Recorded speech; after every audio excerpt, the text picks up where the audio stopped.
सामुदायिक भवन उभारणार आहे त्याचा संपूर्ण वास्तू निर्माण करण्याचा अधिकार या सगळ्या ग्रामस्थांना प्राप्त व्हावा, त्याप्रमाणे ती सगळी वास्तू शुद्ध व्हावी या हेतुपूर्वक आज भूमिपूजनाचा कार्यक्रम आणि आजपासून ही वास्तू बांधण्याला सुरुवात करणार आहे। तर याच्यामध्ये कुठल्याही प्रकारचं संकट किंवा बाधा न येता ही व्यवस्थित वास्तू आपण सर्व या देवी देवतांनी सर्व वास्तू व्यवस्थितपणे बांधून घ्यावी आणि त्याचप्रमाणे संपूर्ण या ग्रामस्थांना त्याचप्रमाणे आलेल्या सर्व पै पाहुणे या सर्व जणांना उत्तम प्रकारचा आरोग्य संतती संपत्ती सद्विचार सदाचार हे प्राप्त करून देऊन सतत या संपूर्ण ग्रामस्थांचं सर्व कुटुंबियांचं कल्याण करून करत सर्वे जना सुखिनो भवन्तु सिद्धिर विष्णुस्ताबालो नक्षत्रं विष्णुदेवता योगशकरणं देव सर्व विष्णुमयं जगदा अद्य जने ब्रह्मचार्य वर्तमाने मुनि विशेषेण विशिष्टायां शुभपुण्यतिथौ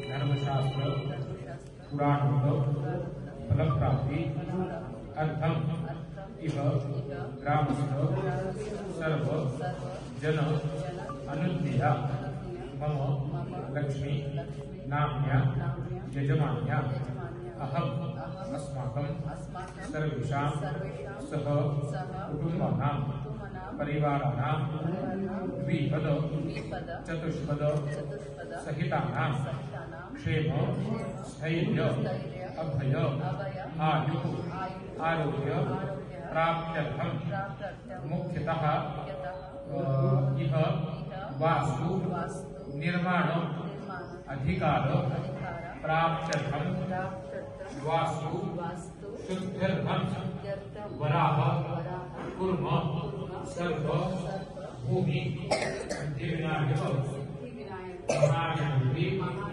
देवता स्थापन पूजा ते सोडा, परंतु देवासाठी आणि एक मंत्री गावामध्ये येत आहे म्हणून एक मान मर्यादा जो तुम्ही मला आज दिले सर्वांचं मी आभारी आहे। काम करायचं माझा एक पद्धती आहे दादा। आता मनोहर दादाने म्हटले इकडे 1 कोटी, इकडे 5 कोटी, तिकडे 2 कोटी, तिकडे 10 कोटी। माझा एक लक्ष्य आहे आणि काम करायचं एक पद्धती आहे। लोकांना काय वाटलं की मोठं अरे बाबा 1 कोटी 2 कोटी 5 कोटी हे खरं आहे या खोटं आहे? मी तुम्हाला आज सांगू इच्छितो हे खरं आहे या खोटं आहे म्हटलं तर तुम्ही विचारा त्या भागामध्ये त्या गावामध्ये कुठं कोणत्या गावामध्ये आम्ही आता नाव घेतलेलं आहे। तुमचं पै कोणी असणार, तुमचं सून काही असणार, तुमचं दोस्त मंडळी असणार, तुमचं रिलेटिव्ह असणार। तुम्ही सर्वांना विचारा की मॅडमचं काम कसं पद्धतीचं चालत आहे म्हणून।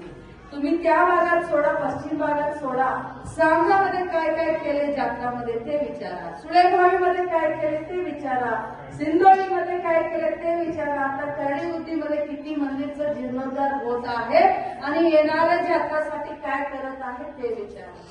आता काय म्हणतात इंग्लिशमध्ये एक वाक्य, सीइंग इज द बिलिव्हिंग, वकील साहेबांना माहित असणार। सीइंग इज बिलिव्हिंग म्हटलं तर प्रत्यक्ष बघितल्यानंतर तुम्हाला विश्वास येईल। प्रत्यक्ष बघितल्यानंतर म्हणजे कुणाचं ऐकून तुम्ही हे करू नका, फक्त स्वतःला म्हणजे पाहणी करू।